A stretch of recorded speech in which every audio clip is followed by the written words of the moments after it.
ہمارا دین ہمیں حیا کا درس دیتا ہے، حیا کا سبق دیتا ہے اور ہمیں پردے کی ترغیب کرتا ہے، اور اس کے احکام عرب کے شعراء کے قصائد سے ہم نے اخذ نہیں کیے ہیں، پردے کے احکام ہم نے قرآن سے اخذ کیے ہیں۔ قل للمؤمنین یغضوا من ابصارہم ویحفظوا فروجہم، اے محبوب مومن مردوں کو خطاب کرتے ہوئے آپ ارشاد فرمائیے کہ یہ اپنی نگاہوں کو نیچا رکھیں اور اپنی شرمگاہوں کی حفاظت کریں۔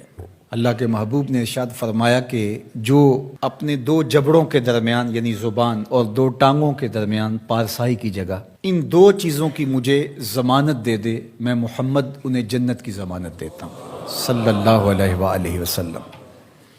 تو فرمایا کہ یہ ان کے لیے بہت ستھرا ہے، بے شک اللہ کو ان کے کاموں کی خبر ہے، تم کبھی بھی اس سے مخفی نہیں رہ سکتے، تمہارا کوئی عمل اس سے پوشیدہ نہیں رہ سکتا۔ یہ حکم مردوں کے لیے تھا کہ نگاہوں کو نیچا رکھیں اور اپنی پارسائی کی حفاظت کریں، یہ ان کی ستھرائی کا ذریعہ ہے، ان کے باطن کی پاکیزگی کا سامان ہے۔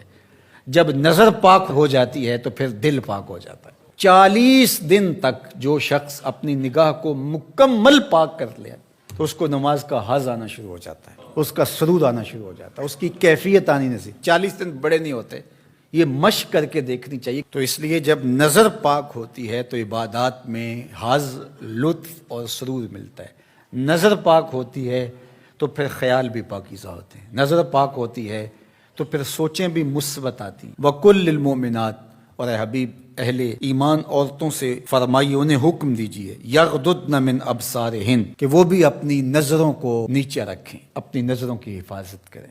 مرد تو اپنی نظر کی حفاظت کرے، اور اس کے لیے ایک طرح سے آسان بھی ہے کہ عورت پردہ کرتی ہے تو جو عورت نہیں پردہ کرتی وہاں اس کو کنٹرول کرنا پڑے گا، لیکن مرد کے چہرے پہ پردہ تو نہیں ہوتا، تو عورت تو پھر اپنی نظر کو زیادہ محفوظ رکھنا پڑے گا۔ حضرت ام سلمہ رضی اللہ تعالی عنہا فرماتی ہیں کہ حضرت میمونہ رضی اللہ تعالی عنہا زوجہ رسول موجود تھی میرے ساتھ، یہ دونوں ازواج موجود تھیں کہ حضرت عبداللہ ابن ام مکتوم تشریف لائے اور یہ نابینا تھے، تو انہوں نے پردے کا اہتمام نہیں کیا، تو حضور نے ارشاد فرمایا کہ تم نے پردہ کیوں نہیں کیا، پردہ کرو۔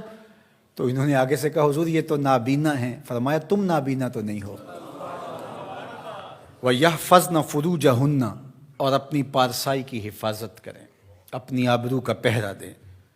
عورت کے لیے بہترین عمل اور بہترین وظیفہ اور بہترین عبادت اپنی آبرو کو بچانا اور آبرو کی حفاظت کرنا ہے۔